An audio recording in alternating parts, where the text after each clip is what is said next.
espoir de la médiation, c'est Agnès qui va vous présenter l'espoir de la médiation. C'est quoi un espoir de la médiation? Il faut le rappeler. Elle va vous dire intérêt, objectif, et puis la motivation, et puis elle va vous parler après de la société Théus. Agnès, tu as la parole.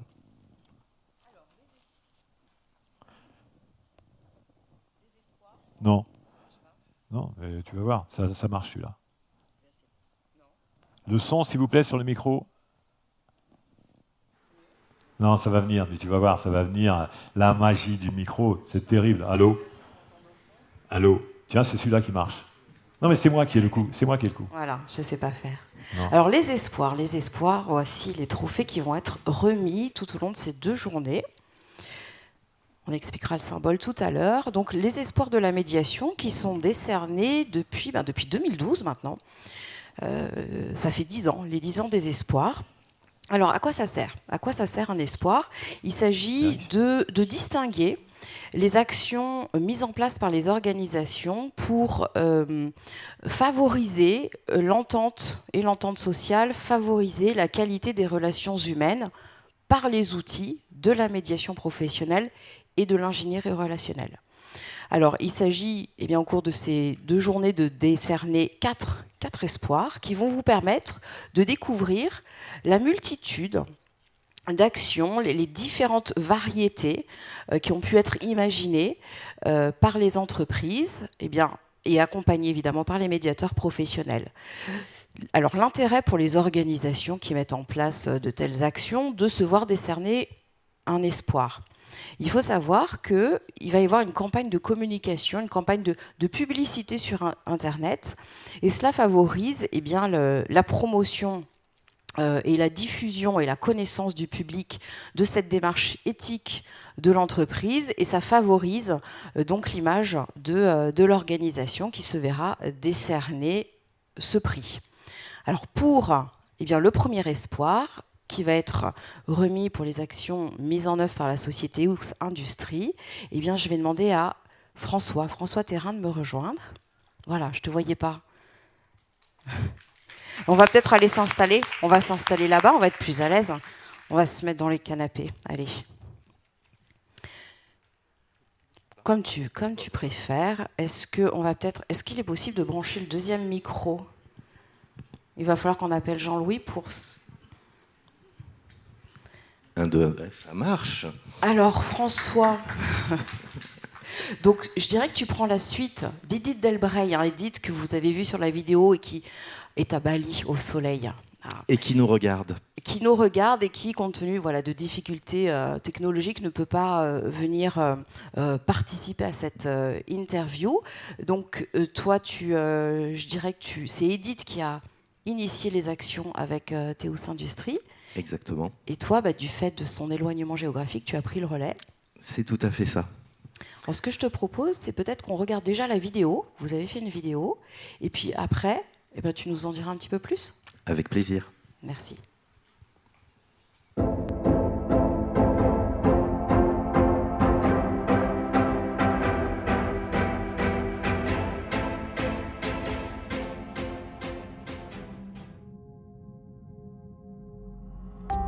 Le mot focus, en latin, ça veut dire le foyer où on fait du feu, et le foyer de la famille.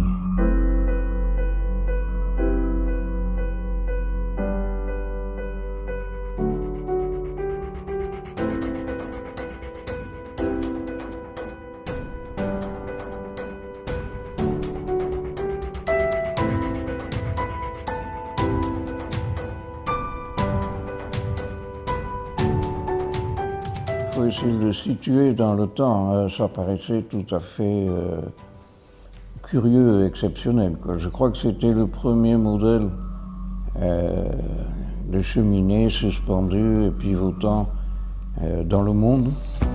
La création est vraiment le moteur de Focus. Il y a une grande liberté de création et vraiment une recherche de sens esthétique dans la création. C'est ce qui nous différencie véritablement de tous les concurrents et c'est ce qui fait que Focus est une marque à part.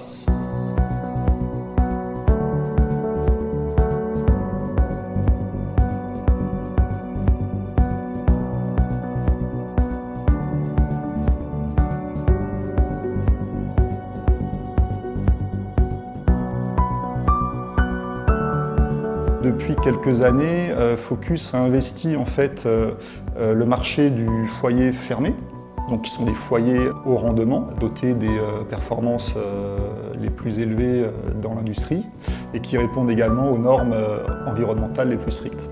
Donc il y a une collection aujourd'hui d'une quinzaine de foyers fermés à bois et plus récemment également à gaz, puisqu'on développe également cette nouvelle énergie qui a en fait l'avantage de la praticité puisque vous n'avez pas besoin d'acheter du bois, de le manipuler. Vous commandez votre feu avec une télécommande, c'est thermostatique, vous pouvez raccorder le foyer à la domotique de votre maison et ça ne génère pas d'émissions atmosphériques.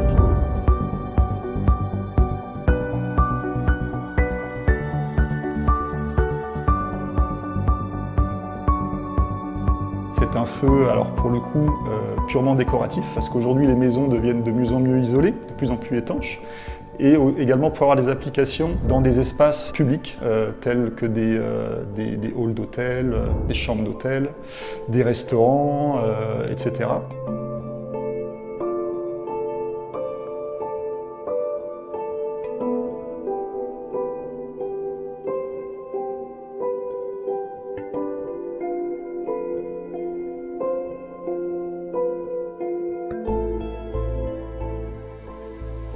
On fabrique quelques milliers de cheminées chaque année. Effectivement, toutes sont fabriquées dans notre usine de Cavaillon, qui emploie une centaine de personnes. Ce sont pour la plupart des chaudronniers soudeurs. Je crois qu'on peut les appeler autant des artisans que des ouvriers d'ailleurs. Et ce sont des gens qui sont précieux. Ça fait 35 ans que je suis dans les murs. Au début, on me disait que les cheminées, ce serait été une mode. On pensait qu'on n'allait pas faire que des cheminées, qu'on ferait autre chose que des cheminées. Puis en fin de compte, ça a pris le pas, et on est resté à faire que des cheminées. Depuis plus de 50 ans, l'entreprise vend des cheminées. Si aujourd'hui on existe encore sur le marché, c'est que notre travail est bien fait. C'est une histoire particulière, je dirais, qui est un peu folle à la base. Parce que bon, aujourd'hui, sublimer des cheminées comme ça, je pense qu'il n'y a pas grand monde qui le fait.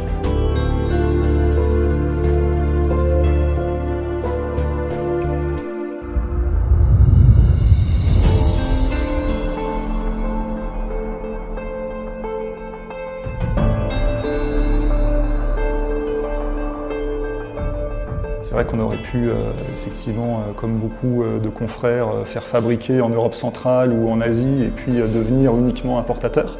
C'est pas du tout la démarche de Focus, c'est pas son ADN. Il faut dire que nos cheminées sont fabriquées à la demande sur mesure. Honnêtement, je pense pas qu'on pourrait fabriquer nos cheminées actuellement en dehors de notre usine avec un tel niveau de personnalisation et une telle finition. Ce serait impossible.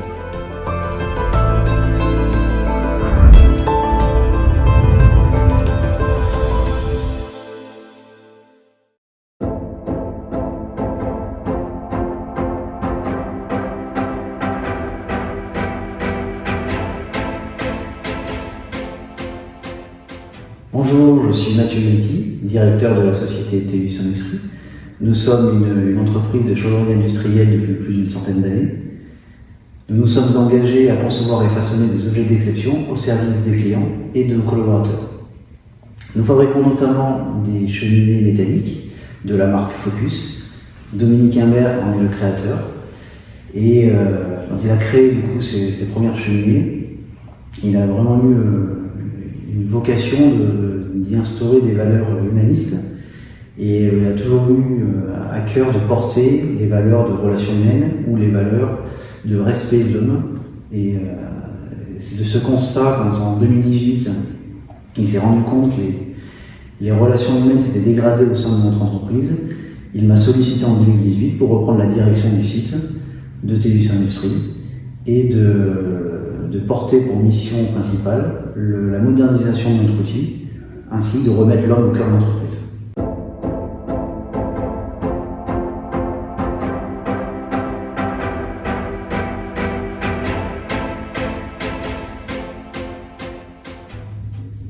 Donc suite à la reprise de la direction de TEUS, nous avons cherché à comprendre quels étaient les leviers pour mieux comprendre finalement les relations de nos collaborateurs et comprendre ce qui avait dysfonctionné sur ces dernières années. Donc le premier levier qu'on a utilisé, c'est de renforcer notre service des ressources humaines et de faire un recrutement d'une responsable RH expérimentée qui nous a permis de travailler sur les premiers sujets, on va dire qui étaient plutôt des sujets techniques et juridiques. Donc ça nous a permis d'ouvrir le débat avec les collaborateurs et de se rendre compte qu'on n'avait pas toutes les données. Il y avait on va dire, on a cherché à gérer la partie émotionnelle de nos collaborateurs et c'est là où on a été confronté à nos premières problématiques, puisque du coup, quand on parle d'émotion, ça prend des proportions très très rapidement.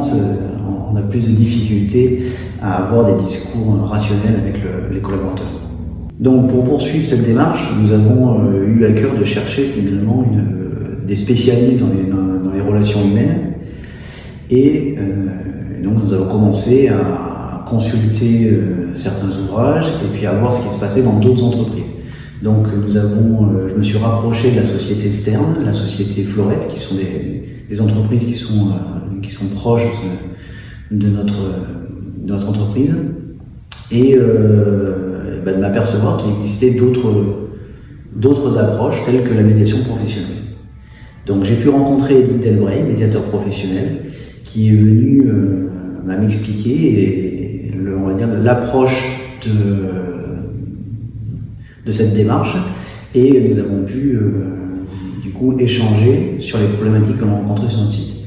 Très rapidement, je me suis rendu compte qu'il y avait un véritable potentiel dans la démarche de médiation professionnelle et que ça pouvait nous aider à mieux appréhender, mieux comprendre les problématiques sociales qu'on pouvait rencontrer sur notre site.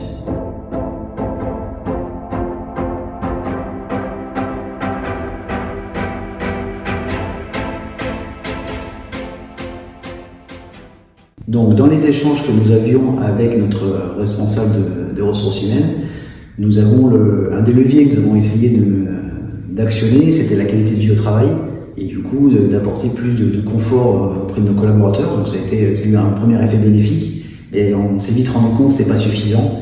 Et du coup, c'est là où on a commencé à comprendre que finalement les relations ne rentraient pas dans cette notion de qualité de vie au travail, et qu'on a commencé à différencier deux notions qui étaient communes jusqu'à présent pour nous, qui est la qualité de vie au travail et la qualité relationnelle au travail. Et c'est là, dans les échanges que j'ai pu avoir avec Edith, où on a pu commencer en fait à apercevoir, à peut-être mieux appréhender cette notion de qualité relationnelle au travail, et on a voulu approfondir la démarche.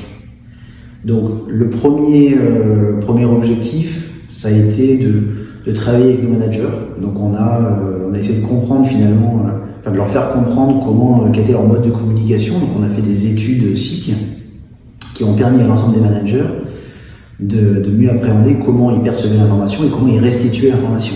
Donc c'était important que chacun puisse mieux se connaître. Donc la deuxième étape, ça a été de croiser ces études entre l'ensemble des managers, des personnes qui travaillent ensemble, pour mieux comprendre comment ils pouvaient interagir les uns avec les autres. C'était important de commencer à travailler avec les managers, à mon sens, puisque ce sont eux qui sont sur le terrain, qui sont en contact des collaborateurs. Et donc l'idée, c'était vraiment d'éviter des débordements émotionnels avec les collaborateurs et d'aggraver la situation dans la gestion des conflits. Donc la première étape, ça a été ces études, l'analyse SIC. Derrière, on a enclenché avec la formation, donc une formation sur la qualité relationnelle au travail qui a été dispensée à l'ensemble des managers. L'objectif était d'avoir un vocabulaire commun et de parler le même langage. Donc on a commencé à travailler sur les premiers outils de la qualité relationnelle au travail qu'on a essayé d'exercer sur le terrain. Alors là, évidemment, c'est entre la théorie et la pratique, il y a un monde qui les sépare. Et du coup, les premières expériences d'utilisation des outils sur le terrain n'ont pas été à la hauteur de ce qu'on avait imaginé, mais peu importe, l'objectif c'était vraiment de pouvoir les appliquer. Donc tel des sportifs de haut niveau, il faut s'entraîner. Et du coup, dans cet entraînement, On a mis en place une permanence au sein de l'entreprise pour qu'une fois par semaine, nous puissions avoir un médiateur professionnel. Donc nous travaillons aujourd'hui avec Edith et François qui viennent de façon hebdomadaire pour nous accompagner dans cette démarche de qualité relationnelle au travail. L'objectif, c'est de pouvoir que les managers puissent partager leur expérience avec les médiateurs qui vont pouvoir, eux, les enrichir de leur expérience et de corriger les écarts qu'on pourrait avoir dans notre moyen de communication.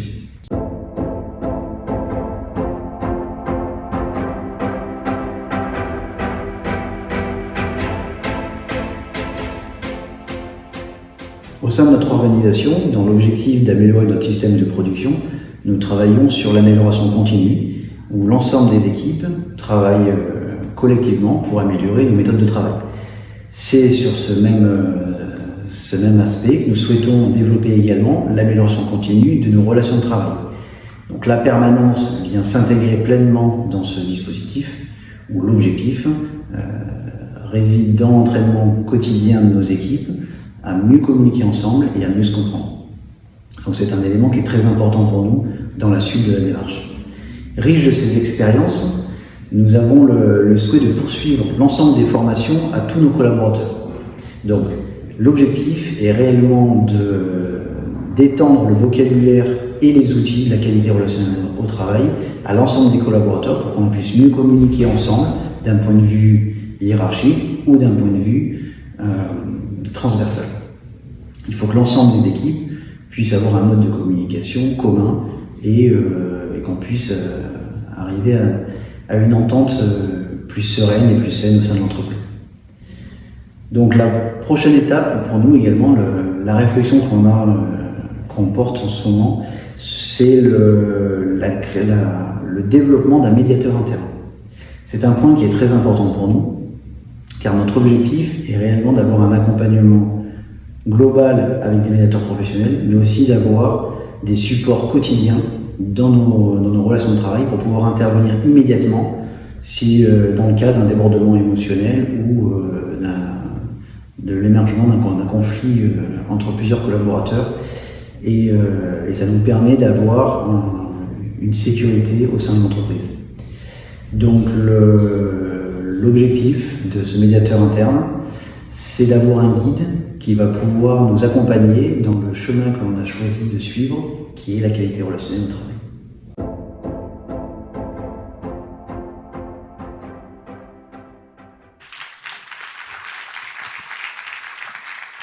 Bon, donc, vidéo très complète qui explique les actions mises en place, déjà réalisées, et celles qui sont en cours de réalisation. Tout à fait. Et c'est à ce titre que tu l'as, puisque donc une fois par semaine, tu vas dans cette entreprise pour participer de cet apprentissage de l'altérité et de la qualité relationnelle.